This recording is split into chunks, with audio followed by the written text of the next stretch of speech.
দয়াল পরম প্রেমময় শ্রী শ্রী ঠাকুর অনুকূলচন্দ্রের শ্রীহস্ত লিখিত সত্যানুসরণ গ্রন্থটি পাঠ করব। আজকের বাণীটিতে ঠাকুর বলেছেন, কাজ করে যাও, কিন্তু আবদ্ধ হইও না। যদি বিষয়ের পরিবর্তনে তোমার হৃদয়ে পরিবর্তন আসছে বুঝতে পারো, আর সে পরিবর্তন তোমার বাঞ্ছনীয় নয়, তবে ঠিক যেন তুমি আবদ্ধ হয়েছ। কোনো প্রকার সংস্কারেই আবদ্ধ থেকো না। একমাত্র পরম পুরুষের সংস্কার ছাড়া যা কিছু সবই বন্ধন।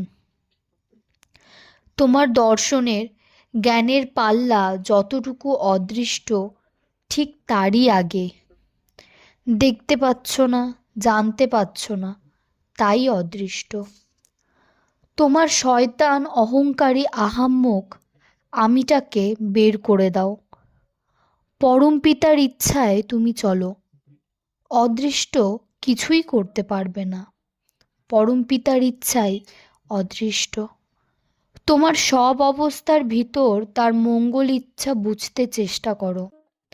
দেখবে কাতর হবে না, বরং হৃদয়ে সবলতা আসবে, দুঃখেও আনন্দ পাবে। কাজ করে যাও। অদৃষ্ট ভেবে ভেঙে পড়ো না, আলসে হয়েও না।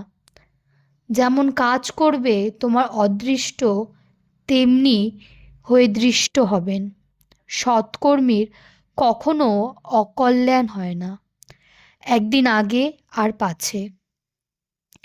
পরম পিতার দিকে তাকিয়ে কাজ করে যাও, তার ইচ্ছাই অদৃষ্ট। তাছাড়া আর একটা অদৃষ্ট ফদৃষ্ট বানিয়ে বেকুব হয়ে বসে থেকো না। অনেক লোক অদৃষ্টে নেই বলে হাল ছেড়ে দিয়ে বসে থাকে, অথচ নির্ভরতাও নেই। শেষে সারা জীবন দুর্দশায় কাটায়। ওসব আহাম্মকি। তোমার তুমি গেলেই অদৃষ্ট ফুরলো, দর্শনও নাই, অদৃষ্টও নাই।